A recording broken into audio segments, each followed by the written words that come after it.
Hey fragrance community, this is Max Forti again with another subscriber's choice in the bag. This time it was neck and neck until the very end, and then at the last stretch, I'm glad this is the one that won. If you have a hanker for a great chypre that's both complex and mysterious, stay right there. It's coming right up.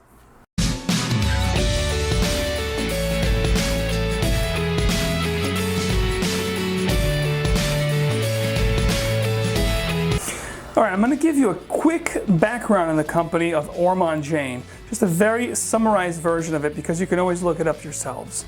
So basically this fragrance house is originated in London in the UK back in 2002 by Linda Pilkington. And the name Ormonde Jayne was basically Ormonde, which was the first laboratory that she worked at as a perfumer, and her middle name, which is Jayne, hence Ormonde Jayne. The thing about this company that's make it very unique is that they compile some really unique and exquisite ingredients that no one else, really uses, such as hemlock, as you're going to see in this amazing composition.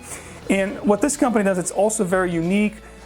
They cater at their boutiques for people to make made-to-measure fragrances. If you don't like the eau de parfum, for almost double the price, you can cater to whatever concentration you want, how strong or weak you want the fragrance to be. If you want eau de toilette or an eau de parfum or an extrait de parfum. So it makes the company very unique that they offer these made-to-measure concentrations.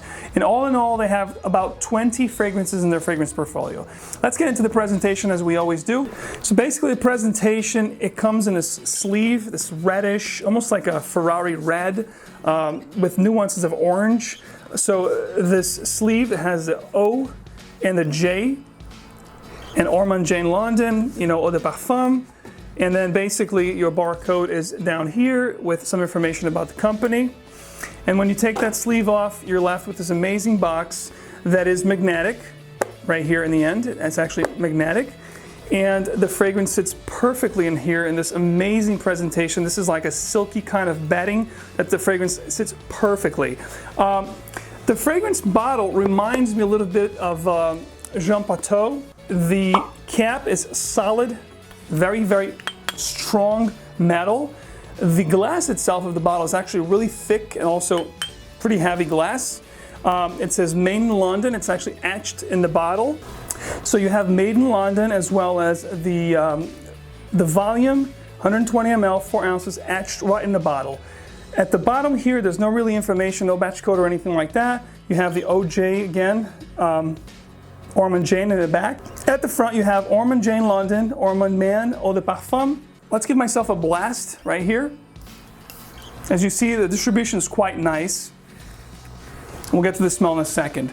So this was the presentation, really elegant, really prestigious and luxurious kind of presentation. As good as they come. This fragrance is offered in two main sizes, 50 ml 1.7 for $176, or just like this one, 120 ml 4 ounces for $240 American. And the good thing about this company also that I forgot to mention is that they make everything handmade, which is really amazing. About 80% natural, organic products as opposed to a lot of these companies that are using a lot of synthetic products.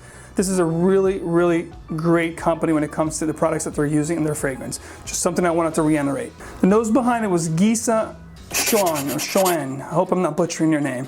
And he's made tremendous amount of great fragrances. He's done pretty much the whole house of extrinsic molecules like Molecule 01, Molecule 02, 03, pretty much the whole line. And he collaborated with Linda Pilkington also in most, if not all of the fragrances that were released by Ormonde Jayne. He's also done some fragrances from Clive Christian, such as X and 1872 for men. So this guy really knows what he's doing.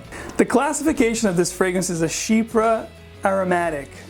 I'm going to get into the settings, age, and seasons for this fragrance. As I do that, as I always do, you're going to see the note breakdown right next to me. So as far as setting is concerned, this to me has an air of elegance, sophistication. It's really exquisite and an exotic fragrance, and I think this is perfect for somebody that has an edge, somebody who wants to exude sophistication and elegance. This fragrance will do it perfect. I think it's definitely a dressier fragrance, great for evening settings or dress up occasions during the day. If you have a real nice meeting or a presentation, if you want to make a really great impact in a first impression, this is definitely going to do that for you. It's going to deliver, no questions asked. Seasons, I think this is really versatile. You can definitely, even though it has incense in the note breakdown, as you saw, it has oud, but even though it has all these components, it also has a lot of aromatic components, which give this a perfect balance. The mélange here is just perfectly put together. This is a quintessential of a signature scent. I can see a CEO, an executive, someone who's like a manager, or someone who has a company, or somebody who really wants to make a first impression, a great first impression at that, pulling this off fantastically. I think the best season is really all year round. You really are not, with this fragrance, it has enough components that works for night, it works for days, but I would myself, the way I wear this, I limit myself for special occasions, during the evening time, or if I want to really make a great impression when I'm doing presentations or things like that.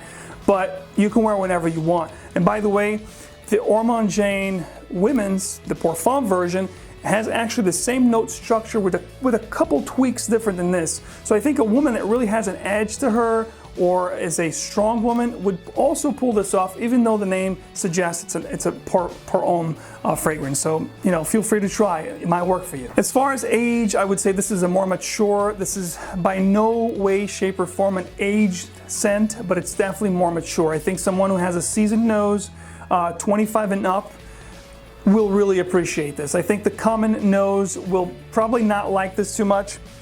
Again, it has some, very exotic nuances with some of these notes that we talked about with this company, that they like to do a lot of unique stuff. Some people may twist their noses, but I think it's really inviting and really captivating scent. The performance of this fragrance, okay, so it's by no way, shape, or form a beast mode fragrance. It pushes about 2 to 3 hours when it comes to the projection, and then it sits closer to the skin. This will give you a really nice sillage and scent bubble. So as you pass people, they're gonna be like, what was that? It's going to really captivate and lure them into you, and they're gonna ask you, what are you wearing? Because this is a really unique, exquisite, and exotic scent.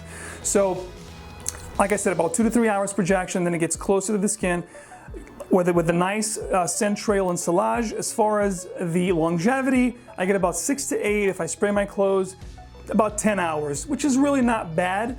Again, I wish the performance was a little better, but the scent alone makes up for the fragrance. It's just an amazing scent.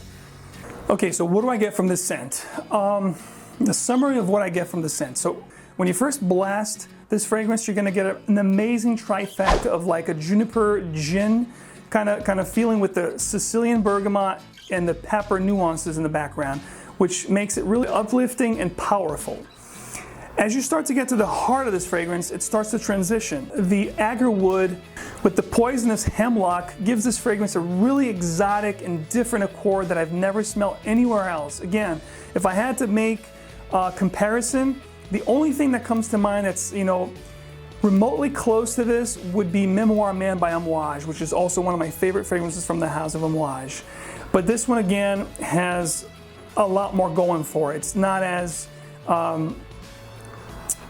it transitions just like Memoir, but this one's really complex. It hits you from all angles. I'll get to that in a second. But that combination with Agarwood and Hemlock will give you something that's so unique, hard to put your finger on. You have to smell it to understand what I'm saying. One funny fact about Hemlock is that it's a poisonous plant that was used in ancient times to poison prisoners. And also, it's said, supposedly in history books, that Socrates, the philosopher, actually committed suicide by eating this plant. So just a little fun fact for you. Then as the fragrance continues to develop, when it gets to about 45 minutes or so, you get a really nice creaminess from the sandalwood and kind of like a pine tree accord going on that's a little bit sharp, but not too much, with hints of a velvety vetiver coming from the background, which is really, really appealing and very inviting. As the fragrance gets close to your skin after the first couple hours, it becomes like this really nice musky scent that, again, it's closer to the skin but continues to give you a nice bubble that makes people really drawn in. Now, when I said this fragrance hits you from all different angles, I meant it. This fragrance is spicy, it's woody, it's green, it's aromatic, and it's creamy. It's really an amazing scent. The scent alone gets a 10, but I'll get to my final rate in just a second. On my right-hand side, I have a spray that I've applied a couple hours ago. And again, that's that musky, spicy, really nice accord. And over here, as you saw, it's the hand that I sprayed not too long ago. and it's still getting into the heart, which is really nice. Somewhat sharp, but not too much. This to me, as far as the scent is concerned, is such a masterpiece. This is in a league of its own.